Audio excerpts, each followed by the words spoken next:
मेरे प्रिय छात्रों एवं छात्राओं, आशा करता हूं कि तुम सभी स्वस्थ एवं प्रसन्न होगे। आज के इस वीडियो में तुम सभी का स्वागत है। आज मैं इस वीडियो में सारा आकाश का उत्तरार्ध भाग का पहला सर्ग पढ़ाऊंगा। इसके पहले तुमको मैंने बताया था पूर्वार्ध भाग का लास्ट, यदि तुम ध्यान से देखो तो मैंने बताया था कि मार्च महीने का अंत आ चुका था, ठंड कम हो चुकी थी, रात के 11:30 बज रहे थे। समर दिवाकर के घर से आया, धीरे से कमरे में जाकर के सो गया। उसको ध्यान आया कि थोड़ा पानी पी ले। पानी पीने के लिए जब वह इधर उधर पानी की तलाश करने लगा तो उसने पाया कि पानी था ही नहीं। उसे ध्यान आया उसकी पत्नी समर की जो पत्नी थी प्रभा, प्रायः या प्रतिदिन अपना जिम्मेदारी समझ करके वह उसके न आने पर खाना और पानी ढक करके रख देती थी, लेकिन आज न तो खाना था और न ही पानी थी। इसलिए वह सोचने लगा, क्या हुआ, आज पानी नहीं है। फिर वह पानी पीने के लिए जब वह बाहर निकला तो देख रहा है कि दीवार के पास में कोई बैठा हुआ है। उसे लग रहा था, माने तमाम प्रकार की आशंकाएं, चोर उचक्के या अगल बगल के लोगों का उसे ध्यान आ रहा था कि कोई होगा। पानी पी करके जब वह उसके पास से गुजरा तो उसे सिसकने की आवाज़ सुनाई दी। वह उसके और नज़दीक पहुंच गया। वह देखता है कि वहाँ पे उसकी पत्नी प्रभा है। आज तक कभी उसने इस तरह से सिसकते हुए प्रभा को नहीं देखा था, इसलिए वह आश्चर्य करने लगा। अकस्मात उसके मुंह से निकल पड़ा कि तुम आधी रात गए यहाँ पे क्या कर रही हो। तो उसने भी बिना किसी संकोच के हठात कह दिया, 1 साल बाद, इतने दिनों के बाद आज पूछने आए हैं मुझ पर क्या मुसीबत बीतती है, कितने मुसीबत को मैंने झेली, कभी आपने पूछा नहीं। इस बात को सुन करके समर के मन में प्रभा के प्रति प्रेम उमड़ने लगा। उसे अपनी सारी गलतियों का एहसास होने लगा। वह सोचने लगा, ओह, एक लड़की जो दूसरे घर की मेरे ऊपर मुझे अपना समझ करके मेरे घर में आई और मैंने इसका इतना तिरस्कार किया, इतना अपमान किया, फिर भी वह घर अपने जा कर के कोई मेरी शिकायत नहीं की थी, और मैं उसके साथ ऐसा अन्याय किया। यह सोच करके उसे ध्यान आया कि कभी उसने उसके गाल पे तमाचा मारा था। वह उसे देखने लगा कि देखे शायद अभी भी उसके हाथ के तमाचे का उस पर चिन्ह होगा। वह उसके सुंदर गालों को देख करके मोहित हो उठा और वह अपने मन में सोचने लगा, मैंने बहुत बड़ा अन्याय किया। जिस पत्नी से प्रेम करना चाहिए मैंने उससे प्रेम के बदले उसे घृणा का पात्र बना दिया। अपनी गलतियों का एहसास करते हुए वह उसे लेकर के घर में आता है। काफ़ी देर तक वे दोनों एक साथ साथ रोते हैं, सिसकते हैं, अपने सुख दुख को कहते हैं। इस तरह से काफ़ी रात बीत गई और कुछ समय के बाद जब उनको नींद लग गई तो समर तो सुबह होते ही होने पर भी सोया था, लेकिन प्रभा रोज़ की तरह से उठ करके अपने काम धंधे में लग गई। लेकिन जाने से पहले वह सुबह किसी के जागने से पहले जो बाहर चली गई थी, जाते समय बोल गई थी कि हमें एक पोस्टकार्ड ला करके दे देना, माँ को पत्र लिखना है। यह तुम्हारा जो है पूर्वार्ध भाग का अंतिम पंक्ति सर्ग का था, मैंने बताया। अब हम आज उत्तरार्ध सुबह का पहला भाग, पहला सर्ग तुमको पढ़ाने जा रहा हूँ। बताते जाएंगे, जो तुमको कठिनाई होगी तुम पूछ लेना।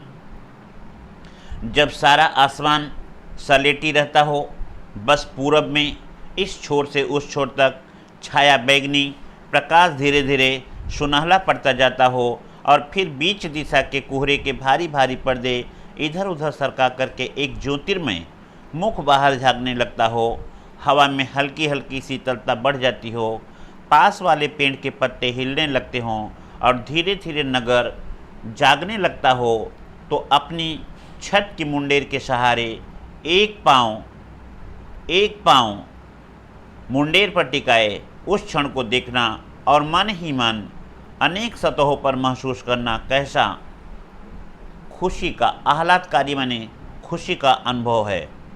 यह मैंने पहली बार समझा। अभी मैंने तुमको बताया कि जो समर प्रभा से इतना नफरत करता था, वह आज के रात के समय उसकी सिसकियों को सुन करके उसके प्रति आकर्षित हो जाता है। उसे अपने पति होने का एहसास होता है और प्रभा को अपने पत्नी बनाने के बाद को यह सोच करके कि यह उसका उत्तरदायित्व है कि किसी बाहर के आए हुए लड़की को अपनापन महसूस कराना, यह उसका कर्तव्य है, जो उसने नहीं किया था, जिसके कारण प्रभा को इतने सारे कष्ट को झेलना पड़ा। अब वह उसका पश्चाताप करता है और ये सभी बातों को सुन करके अब वह जब इन बातों को देखता है कि जब सारा आसमान सलेटी रहता हो, सलेटी रहने का मतलब होता है हल्का हल्के सोना या जगना। सुबह जानते ही हो कि प्रातःकाल जब होता है तो कुछ लोग उठ जाते हैं, कुछ लोग सोए ही रहते हैं, लेकिन जो व्यक्ति छत के ऊपर सूरज के प्रकाश की तरफ देखता है, उसका प्रातःकालीन सूर्योदय का दर्शन करना आह्लादकारी, माने खुशियों के लिए समझो एक प्रकार का खजाना है। ऐसे जानते हो साइंटिफिक इफेक्ट है कि सूरज की किरणें यदि सुबह हमारे शरीर पे पड़ती है तो हमें विटामिन डी मिलता है, हमारे शरीर में स्फूर्ति और उत्तेजनाएं उठने लगती है। ऐसा समझ करके समर अनुभव करता है।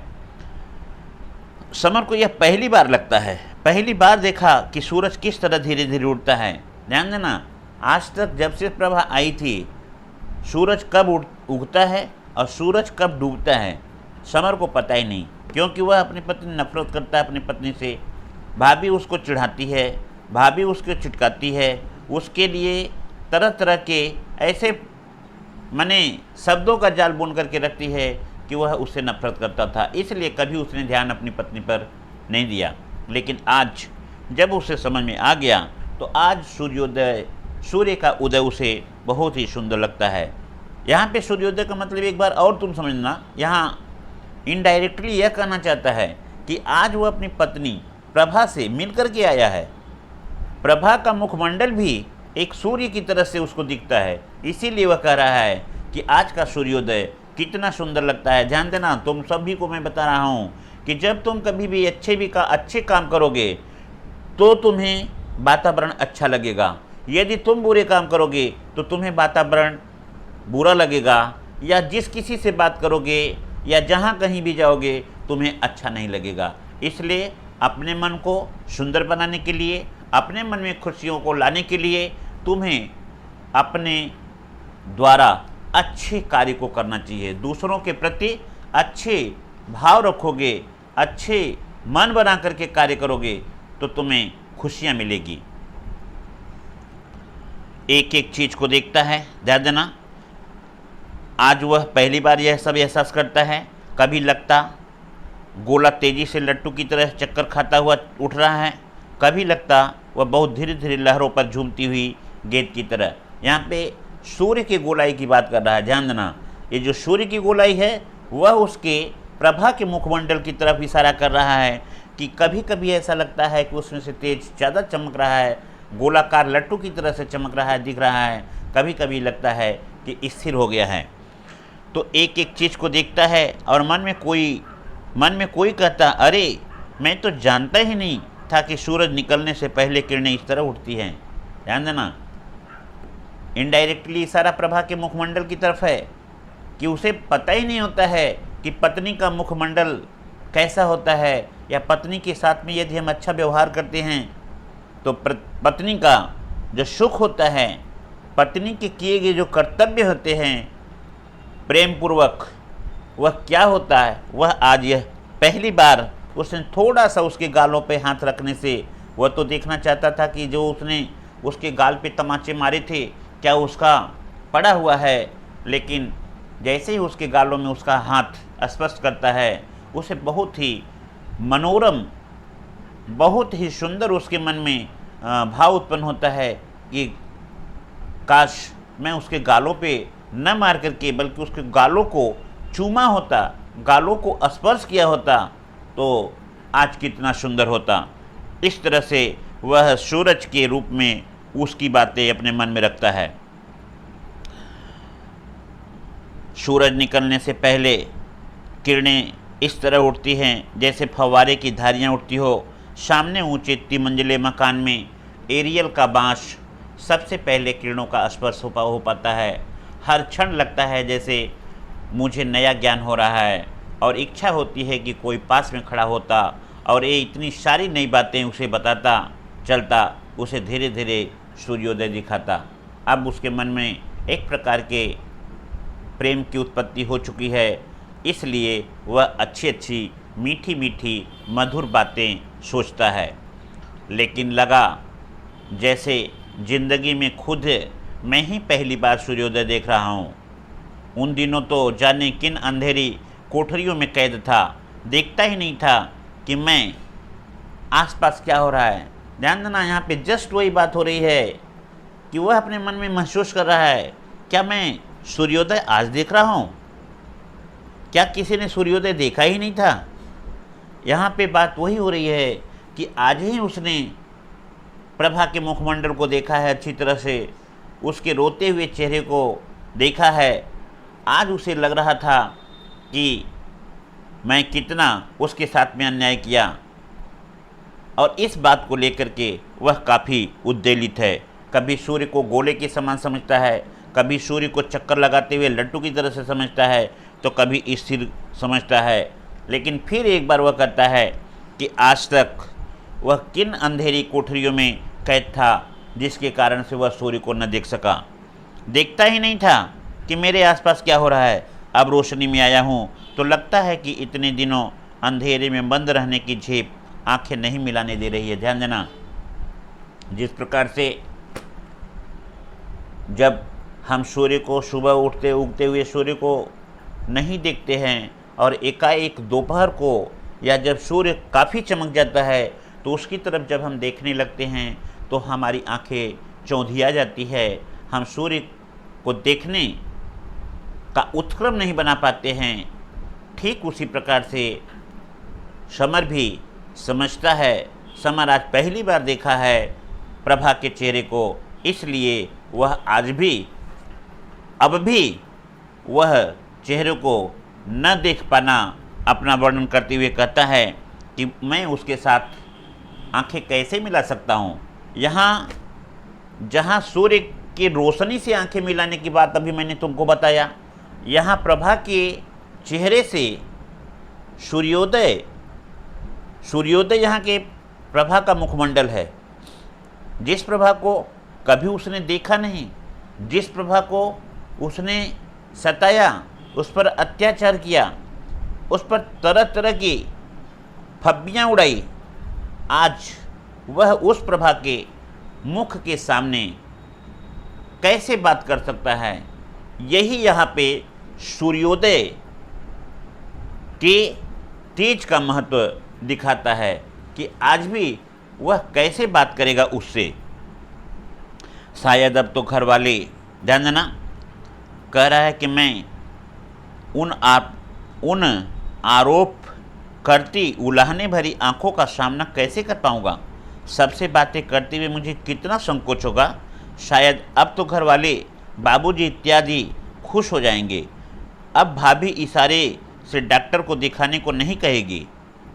हाँ, जिस बात के इशारे से मेरे तन बदन में आग लग जाती थी उसे याद करके अब खुद ब खुद मुस्करा उठा। वह सोच रहा है, वह समझ रहा है कि भाभी ने उसे भड़काने के लिए ये सब बातें की थी, क्योंकि उसकी भाभी प्रभा के रूप सौंदर्य को देखकर ईर्ष्या करती थी। प्रभा थोड़ी पढ़ी लिखी भी थी, अर्थात अपने भाभी से या दिवाकर की, अपने समर की भाभी से वह थोड़ी सुंदर भी थी और पढ़ी भी लिखी भी थी, इसलिए भाभी उससे जलन करती थी। थोड़ी देर पहले प्रभा उठ करके गई थी, न मैंने उसकी ओर देखा और न यह सीधे मेरी ओर देख पाई, और फिर मैं चुपचाप उठ करके यहीं चला आया। देर तक खड़ा खड़ा देखता रहा। समझ में नहीं आया कि अब मैं क्या करूं।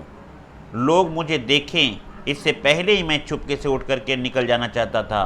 तभी ध्यान आया कि प्रभा ने पोस्टकार्ड मांगा था। उसको ध्यान आ गया कि चलते समय प्रभा ने कहा था, एक पोस्टकार्ड लेते आना, मैं माँ को पत्र लिखूंगी। सड़कों पर जमादार कूड़ा खुरसते झाड़ू दे रहे थे। दूध की टंकियां साइकिल से बांधे दूध वाले किसी खुले दरवाजे के सामने खड़े थे और बच्चों को गोंद में लिए चादर लपेटे कोई बूढ़े साहब दूध का बर्तन आगे बढ़ाए दूध ले रहे थे। एक जगह तो मैं सचमुच मुड़ करके देखने लगा कि दूध वाला जब लुटिया भर कर टंकी से दूध निकालता है तो किस तरह उसकी लुटिया या उंगलियों से दूध बूंद बूंद टपकता है। वह दृश्य मुझे बड़ा रोचक लगा और जब इसका ख्याल आया तो खुद ही मैंने पूछा, ऐसा तो कभी नहीं हुआ था। लगता था जैसे रास्ते में मिलने वाला हर आदमी जानता है कि मैं सुख के कितने शक्तिशाली फव्वारे को बलपूर्वक अपने भीतर ही दबाए चल रहा हूँ। ये जितनी सारी बातें हैं अभी मैंने बताया कि यदि हमारा अपना मन दूसरों के प्रति समभाव रखता है, अर्थात दूसरों के प्रति यदि हम बुराई नहीं करते हैं तो हमारा मन खुशियों से झूम उठता है। हमें ऐसा लगता है कि मेरे पास कितनी खुशियाँ हैं, हम कितने सुखी हैं, उसका अंदाज़ा नहीं होता है। लगता था जैसे रास्ते में मिलने वाला हर आदमी जानता है कि मैं सुख का सागर हूँ। समझ में नहीं आया कि अपने इस आनंद को व्यक्त कैसे करूं। प्रभा की इस समय क्या हालत होगी, इस बात की कल्पना से मेरा सारा अंग रोमांचित हो उठा। रोमांचित होने का मतलब रोम रोम, ध्यान देना, रोमांचित होने का मतलब होता है रोम रोम खुश होना, और खुश तभी होगा जब हम दूसरों को खुशियां देंगे। इस बात की कल्पना से मेरा सारा अंग रोमांचित हो उठता है। एक शराब थी जो सूखी बालू पर पड़ी बूंदों की तरह सींच सींच कर अणु अणु में समाई जा रही थी और सारी धरती नम हो आई थी।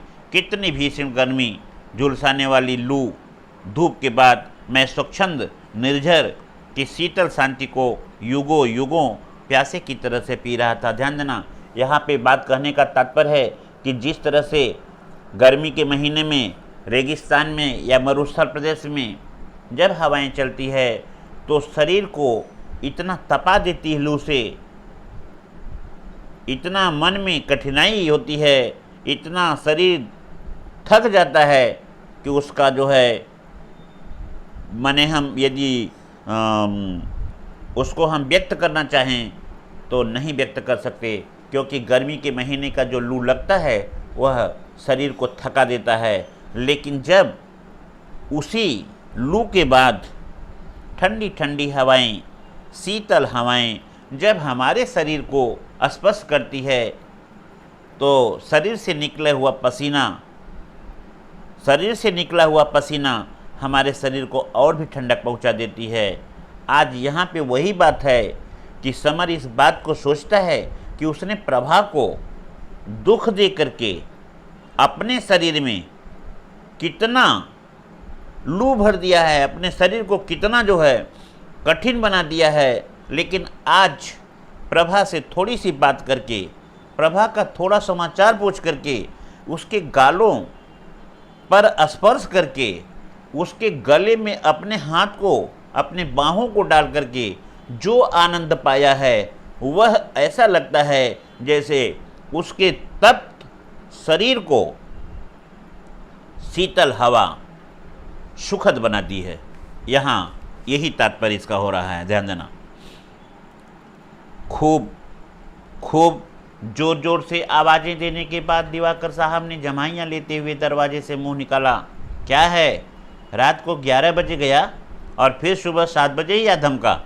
फिर भीतर यह देख करके कि कोई आ तो नहीं रहा, दुष्टता से बोला, तेरी बेबी तो मैके में है, अब बेबी वालों के आराम से क्यों जलता है। ध्यान देना, यहाँ पे यह बात कौन कर रहा है? उसका मित्र कह रहा है कि तुम्हारी बीबी, क्योंकि समर ने अपने दोस्त से बताया था, जब उसके दोस्त ने पूछा या कहा कि एक दिन मेरे घर अपनी पत्नी को लेकर के आओ, मैं तुम्हें दावत देता हूँ, तो उसने बहाना बना दिया कि उसकी पत्नी मैके गई है, फिर कभी आएगी तो दावत पे ले आएगा। तो वही कह रहा है उसका दोस्त कि तुम्हारी बीवी तो मैके गई है, इसलिए तुम जल्दी से उठ करके चले आए, और यहाँ पे तो मेरी बीवी है, मैं तो रात में उसके साथ में सोया था, और सोने के बाद अब जब मुझे अभी 7 भी नहीं बजा है कि तुम आकर के मुझे जगाना शुरू कर दिए। ये तो कोई बात नहीं हुई, ऐसा तो नहीं होना चाहिए। तेरी बीवी तो मैके में है, अब जिनके पास बीवी है उनको तो आराम से सोने दो, आराम में आकर के हराम कर रहे हो। जलता है क्या? पूछता है उससे, जलता है क्या? बीबी को लेकर के किया गया यह मजाक सचमुच भीतर से मन को गुदगुदा गया। कहना चाहा, किस कमबख्त को की बीबी मैके गई। ध्यान देना, बार बार यही बात आ रहा है कि मन में अब उसके भी गुदगुदी हो रही है। समर के मन में भी बीबी के प्रति का जो प्रेम है, जो समर्पण की भावना है, क्योंकि इतना समर के प्रताड़ित करने के बाद भी फिर भी वह इतने प्रेम से कहती है, इतने दिन हो गए, सालों हो गए, कभी आपने मेरी सुध ली? मैं मर रही हूँ, मैं जल रही हूँ या जी रही हूँ, कभी आपने मेरा दुख और सुख लिया का वो उसका जो है अनुभव किया? तो इस बात को उसके मन में हिलोरे मार रही है। अब वह समझ रहा है कि पत्नी का या बीबी का सुख क्या होता है। इसलिए जब उसके मित्र ने कहा कि पत्नी वालों के लिए, बीबी वालों के लिए ऐसा तुम क्यों जल्दी जल्दी आकर के वो जगाना चाहता है, क्या बीबी से जलता है? तुम्हारी बीबी तो मैके गई है। तब उसके मन में आ रहा है कि कह दूं, किस कमबख्त की बीबी गई है मैके? मेरी बीबी भी है और मैं जल्दी से उठ करके आ गया हूँ। ऐसी बात नहीं है कि मेरी बीबी जो है गई है मैके और मैं तुमको यहाँ पे जलाने आया हूँ। नहीं, मेरी बीबी में भी है और मैं भी हूँ, लेकिन उठने और जागने का एक समय होता है, तुम्हें भी निश्चित समय पे उठ जाना चाहिए। यह उसके कहने का मतलब था। वह समझ रहा है कि ऐसा कह दूँ, लेकिन कहा नहीं। पूछता है, लेकिन ऊपर से, ध्यान देना, कहना तो चाहता है, लेकिन ऊपर से चेहरा गंभीर बनाए रख करके पूछा, तुम्हारा मतलब क्या है? चला जाऊँ? निकल कर तो देख, कितना दिन चढ़ाया है, कितना दिन चढ़ाया है, और तू अभी बिस्तर पे सोया हुआ है, बिस्तर पर सोया हुआ है। तो इस तरह से वह अपने मित्र को कहता है और उसे उठाने का प्रयास करता है। तो इस वादा विवाद में दोनों की मैं यहीं पे छोड़ता हूँ, और तुम सभी को इसके बाद की जो घटना है, इसके बाद की जो उपन्यास में कहानी बढ़ रही है, उसको मैं इसके दूसरे वीडियो में बताऊंगा जो है। तो आज के लिए इतना ही। दूसरे दिन फिर जो है तुम लोगों को मैं इस कहानी को, उपन्यास के कहानी को आगे बढ़ाऊंगा। यहीं पे धन्यवाद देते हुए ख़त्म करता हूँ।